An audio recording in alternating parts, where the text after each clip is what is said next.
Canada's Population Story. Canada's Population, Past, Present, and Future, by Penelope. Number 1. Regions with high population growth. Description and impact on Canada, 1920. Western regions grew exponentially in the 1910s as farming was a very big business and a way for immigrants to make ends meet. By 1921, this grew the population to 8,788,483, a 22% increase from 1911. Impact on Canada. The expanding population helped make our country stronger than ever. It aided in the first growth in our economy and created a sustainable business. And it also, of course, brought in a bunch of immigrants, so that was helping social. And because there was more farming, obviously that would take a toll on the environment. And this is just a photo of Canada in the 1920s. Description and impact on Canada, 2020. The Toronto area, that being Kitchener, Waterloo, and Cambridge, saw the biggest amount of population growth, almost all coming from immigration, people coming to Canada for education or job opportunities, which the Toronto area does not lack. The population in 2020 is 37.58 million, and that's of Canada overall. The expanding population of the Toronto area helps our economy by getting more people to work. It helps social because, again, more people are immigrating, and then eco impacts. It makes an impact on that because with more people coming to a country, you have to supply more products to them, and that obviously means factories are working more and they're polluting the environment even more, and more farms are working and taking up more space and cutting down trees. This is a photo of Canada in 2020. Description and impact on Canada, 2050. In the next 30 years, I predict that our population will continue to grow exponentially. This will very likely be because of immigration, as it is the only thing that is making our population grow. And judging from our population density, that really needs to keep happening. The population of Canada expanding will only help us build a stronger economy and country. With more and more people working and getting their education, will only make our country better and better. Of course, there will still be a lot of eco impacts, so again, with more factories having to work for more people, it's going to be polluting the air even more, and then we need more spaces for housing and that sort of thing, and taking up lots of green space, so that would be definitely an impact on our environment. But hopefully by 2050, we can come up with ways to actually help our country.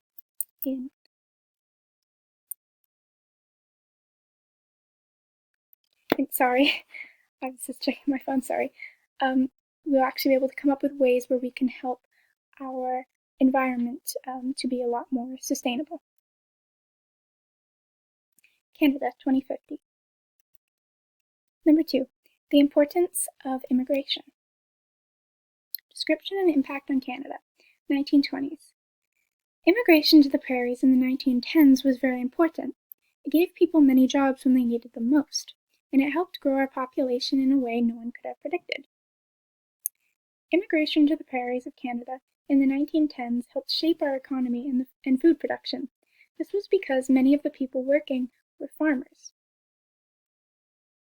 And obviously, like I've repeated a lot, with more farms, that means taking up more green space and obviously having an effect on the environment.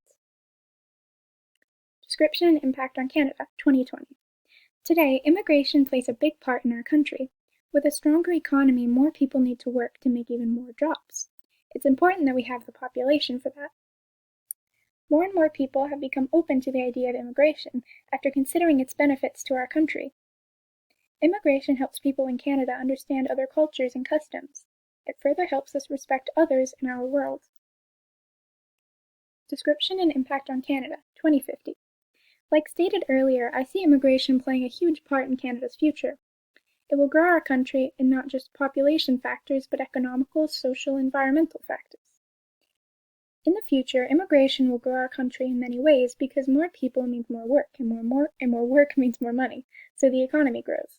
For social reasons, more people will meet other people from different countries and grow communities. For environmental reasons, I believe that learning of other countries will help us respect our Earth and environment. So this is just a photo of somebody's, I guess, immigration form being approved. Number 3, population distribution. Description and impact on Canada, 1920s. The population of Canada in 1920 was quite scattered all over, with large bunches of 2 million in Quebec and Ontario. This population distribution shows growth in areas that are still the most populated areas of Canada to this day. So that means that while there was still a lot of people coming to the prairies during that time, we just saw a lot of growth in Quebec and Ontario. A lot of people were coming there because that's where a lot of, I guess you could say, higher paying jobs were. And that means that we saw a lot of economic growth in those areas, as we still do today. Description and impact on Canada, 2020. The population of Canada today is clustered to the south of the country, while areas like Nunavut are lacking in a high population, so they're places like Nunavut are huge, but they really do not have that many people. This shows a trend of people moving to areas like Ontario and rarely other parts of Canada. Like stated earlier, immigration is the biggest way our country expands,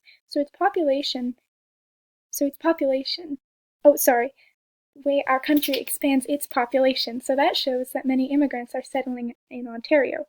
So we must make our other areas of Canada more appealing to new Canadians. I remember seeing a video in one of the lessons that was showing people who had immigrated to Canada for work, and they were talking about how they wanted to go to places like Toronto, and they were in Nova Scotia, I'm pretty sure, and they said that places like Toronto had the most amount of job opportunities. Description and impact on Canada, 2050. If future trends follow, we will see that Canada will only grow in places like Ontario and Quebec. So obviously those places will expand exponentially in economics, stuff like that. If our country continues to only grow in a few places, this will be detrimental to the many other parts of our country. The population will continue to get older and pass away, killing the population of those areas. Number 4, age structure. Description and impact on Canada, 1920. In 1920, the highest population age group was ages 5 to 10, with the lowest being the very old, so 90 plus. This was a result of many babies being born and growing up at that time, and many young people having been killed in war.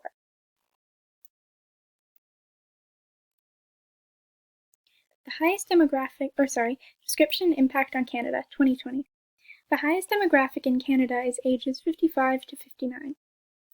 The highest demographic is that age because they were born after World War II, making them part of the baby boom, or baby boomers.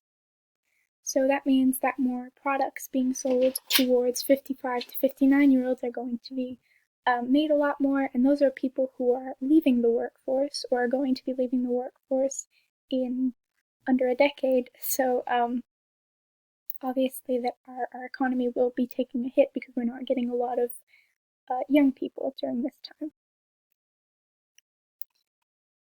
By 2050, description and impact on Canada, 2050. By 2050, the population should balance itself out, with ages 40 to 55 as the highest demographic, and other ages catching up. This is a result of immigration and more babies being born a few years prior, and many people getting older. So these are population pyramids for 2020 right here and 2050, and I unfortunately couldn't find one of Canada in 2050, and I couldn't find like an online population pyramid maker, so I'm sorry about that. Thank you for watching, and these are my sources, and these are my photos.